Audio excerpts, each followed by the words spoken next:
अच्छा जी सुने, सबसे पहले तो किधर से लोग हैं? लाहौर, सरगोदा, फैसलाबाद, भीड़,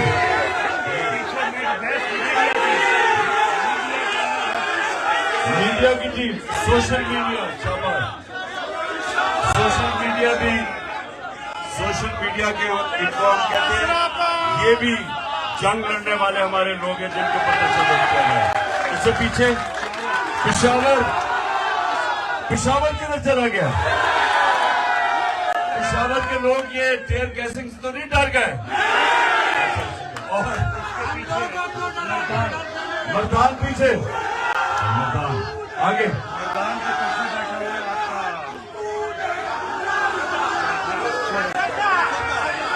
शेखोपुरा पीछे बैठा, शेखोपुरा उधर, और ये हमारा बैठा हुआ है आगे से सारा मुजफ्फरगढ़, ये मुजफ्फरगढ़ और फैसलाबाद हो गया, ये सारा धीर है बस। अच्छा धीर है सर। अच्छा जी खामोशी,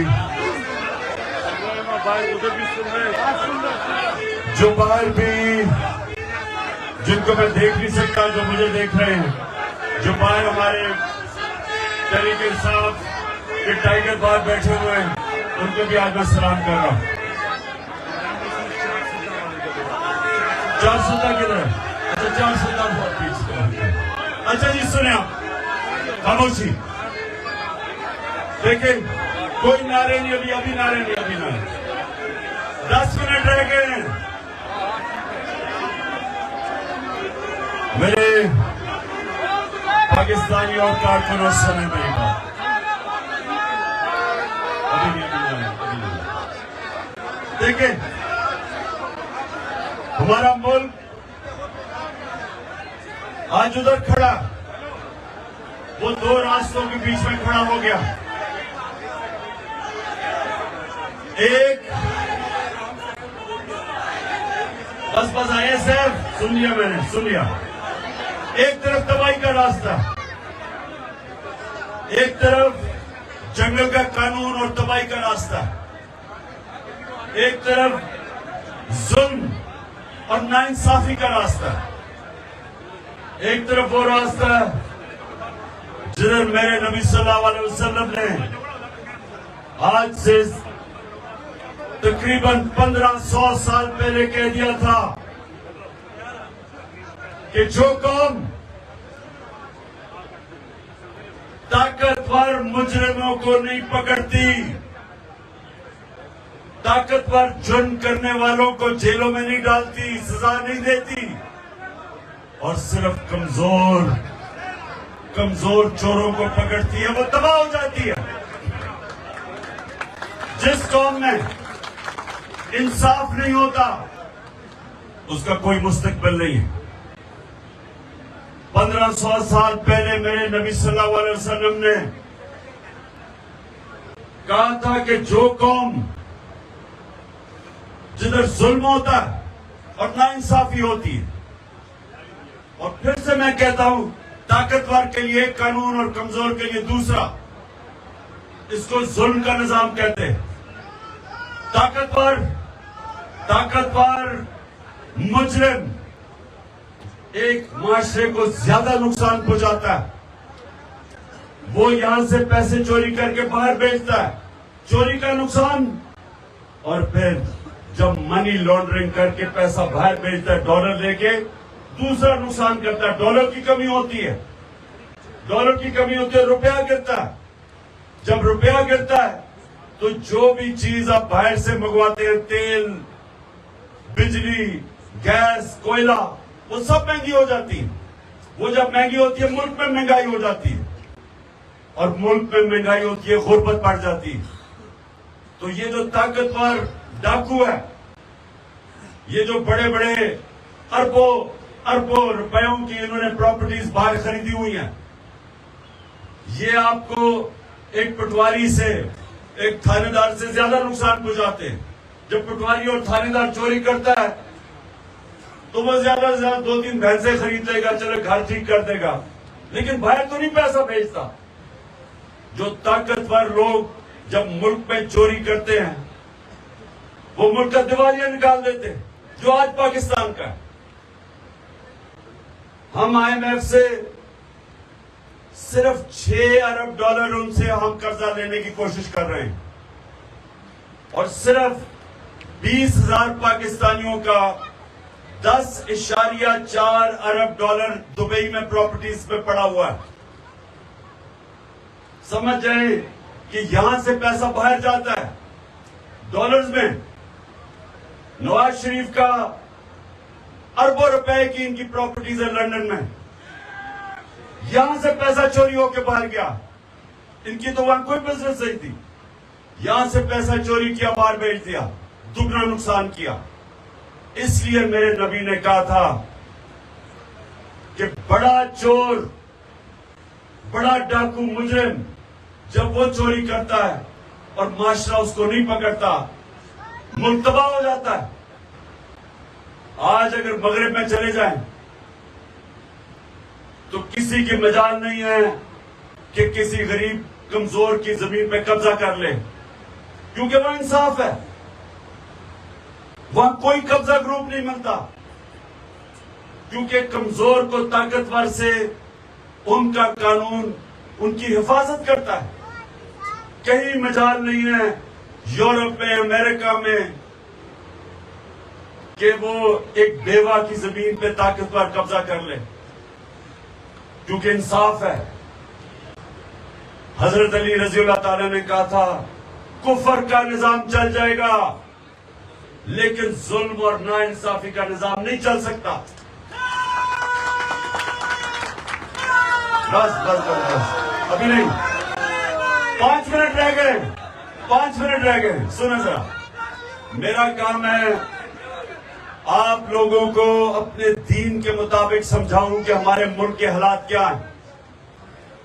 नमाज में फिर अल्लाह से एक चीज क्या मांगते हैं हम, बताओ? या का नाबुदो या का नस्ताईन नहीं मांगते। वो हम दावा करते हैं कि अल्लाह तेरी इबादत करते हो, तेरे से मदद मांगते हैं।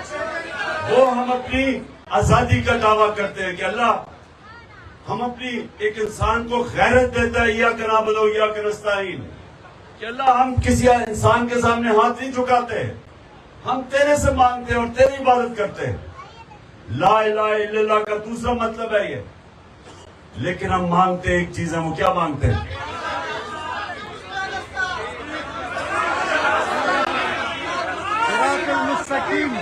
हम एक ही चीज मांगते हैं कि अल्लाह उसके ना उनके रास्ते पे लगा जिनको तूने नेमतें बख्शी, और अल्लाह से ये भी कहते हैं कि उनके रास्ते नहीं जो तबाही का रास्ता है। ये 2 रास्ते, नौजवानों ये सुन लो, आप जिंदगी में कितना ऊपर जाएंगे वो सिर्फ और सिर्फ एक चीज पे डिपेंड करेगा कि क्या आप वो उस रास्ते पे हैं, और वो रास्ता है नबी सल्लल्लाहु अलैहि वसल्लम का, क्योंकि वो चलते फिरते कुरान थे। वो सीधा रास्ता कुरान में लिखा हुआ है, और कुरान कि जो चलता फिरता कुरान के ऊपर अमल करते थे वो नबी सल्लल्लाहु अलैहि वसल्लम थे। इसलिए अल्लाह में हुक्म करता हूं कि जिंदगी से सीखो, शरिया पे चलो, उनकी सुन्नत पे चलो, क्योंकि वो हमारी बेहतरी है। याद रखें, अल्लाह खुद कफील है, अल्लाह को कोई फायदा नहीं पहुंचा सकता, लेकिन जब हम उसके रास्ते पे चलते हैं हम अपने आप को फायदा पहुंचाते हैं, हम अपनी जिंदगी बेहतर करते हैं, हम मुश्किलों का सामना करते हैं लेकिन दलेरी से, क्योंकि हम समझते हैं कि जो भी मुश्किल होगी, जिस आदमी को अल्लाह में ईमान हो, वो सारी मुश्किलों का मुकाबला कर सकता है। मैं जब क्रिकेट खेलता मैदान पे उतरता था, मैं सारी फील्ड मुखालिफ को देखता था और मैं समझता था कि इनमें से कोई भी मुझे हरा नहीं सकता, क्योंकि और अब जब ये मैं 12 जमातों की पीडीएम और इनके साथ जो पीछे इनके हैंडलर बैठे हुए हैं, मैं जब इन सबको देखता हूं तो वो कहते कि जी लाल हमने कांटा डाल दिया इमरान खान पे। मैं इनको समझाता हूँ, बेवकूफो, कांटा सिर्फ अल्लाह डाल सकता है, इंसान नहीं डाल सकता। क्योंकि सुने 2 मिनट रह गए। क्योंकि अल्लाह पे जब आपके ऊपर ईमान हो, वो आपको आजाद कर देता है। ला इलाहा इल्लल्लाह आपको आजाद कर देता है। वो आपकी आजादी का दावा है। खौफ से, फिरौनों से, मुल्क के वक्त के यजीदों से आप आजाद हो जाते हैं। इसलिए मैं आप सबको कहता हूं कि कभी ना भूलें कि जो नारे पे ये बना था पाकिस्तान का मतलब क्या, और फिर ये भी कि हम सब का रिश्ता क्या है, कि हम सब बस सुन लो खुलने लगा रोजा। सुनो मेरी बात। ला इलाहा इल्लल्लाह इंसान को आजाद करता है, इंसान को गैरत देता है। क्योंकि बेगैरत आदमी कभी बड़े काम नहीं कर सकता। गैरत, आपका दीन आपको गैरत देता है, और इससे पैसे का कोई ताल्लुक नहीं होता, अमीरी गरीबी की। असल में तो अमीर होता ही हुआ है जिसमें गैरत हो, जिसके जमीन की कोई कीमत नहीं होती, जिसको कोई खरीद नहीं सकता, डरा नहीं सकता, वो गैरतमंद आदमी होता है। जो कभी किसी के सामने हाथ नहीं फैलाता, जो कभी झूठ बोलने से डरता है क्योंकि उसकी गैरत चली जाएगी, जो रिश्वत लेते हुए डरता है क्योंकि उसे खौफ खुदा है, और उसको डर होता है कि जब मैं किसी से गलत काम करूंगा मेरी गैरत को नुकसान पहुंचेगा। याद रखें, बड़ा आदमी, बड़ा इंसान कभी बेगैरत नहीं होता। बड़ा अल्लाह जब जिसको इज्जत देता है, बड़ा मुकाम देता है, वो हमेशा गैरतमंद होता है। और जो कौम जो हमने पाकिस्तान बनाना है, वो जब एक कौम दूसरी कौमों से भीख मांगती है, वो अपनी गैरत खो बैठती है। कौमी गैरत जो नबी सल्लल्लाहु अलैहि वसल्लम ने मदीना की रियासत में उन अरबों को दिया था जिनकी हैसियत नहीं थी, उनको दुनिया की इमामत करवाई थी। अल्लाह ने उनको दुनिया की इमामत करवाई थी। 2 सुपर पावर्स उनके सामने घुटने टेक गई थी क्योंकि वो ला इलाहा इल्लल्लाह समझ बैठे थे, बड़े इंसान बन गए थे। इंसान को पर लग गए थे। जो मौलाना रूमी कहते हैं कि जमीन पे क्यों चूटियों की तरह रेंग रहे हो जब अल्लाह ने तुम्हें पर दिए हैं। हम सबको पर दिए हैं, और पर देने के लिए ला इलाहा इल्लल्लाह आपको समझना पड़ेगा। गैरतमंद इंसान कोई पर होते हैं जो कभी किसी के सामने नहीं झुकता, हाथ नहीं फैलाता, झूठ नहीं बोलता, करप्शन नहीं करता। और आप हैं इंशाअल्लाह मेरी वो टीम जो इस पाकिस्तान को हकीकी तौर पे आजाद करेगी। पाकिस्तान जिंदाबाद। दुआ कर ले, अजान होगी, दुआ कर ले। नंबर 1 कि अल्लाह, हाथ उठाओ कि अल्लाह पाकिस्तान को मदीना के रियासत के असूलों पे एक अजीम कौम बना। आमीन। अल्लाह पाकिस्तान में एक अदल और इंसाफ का निजाम लेके आ जो लोगों को आजाद कर दे। और अल्लाह पाकिस्तान को वो मुल्क बना कि कोई इंसान या कोई पाकिस्तान के अंदर इंसान भूखा ना सोए। और आखिर में, और यहाँ धीर के लोग बैठे हैं, आपको ज्यादा इसका आपको समझ होगी कि वो मुल्क हो जो हमारे नौजवानों को बाहर नौकरियां ढूंढने ना जाना पड़े, बल्कि बाहर से लोग पाकिस्तान में नौकरियां ढूंढने आए। आमीन। पाकिस्तान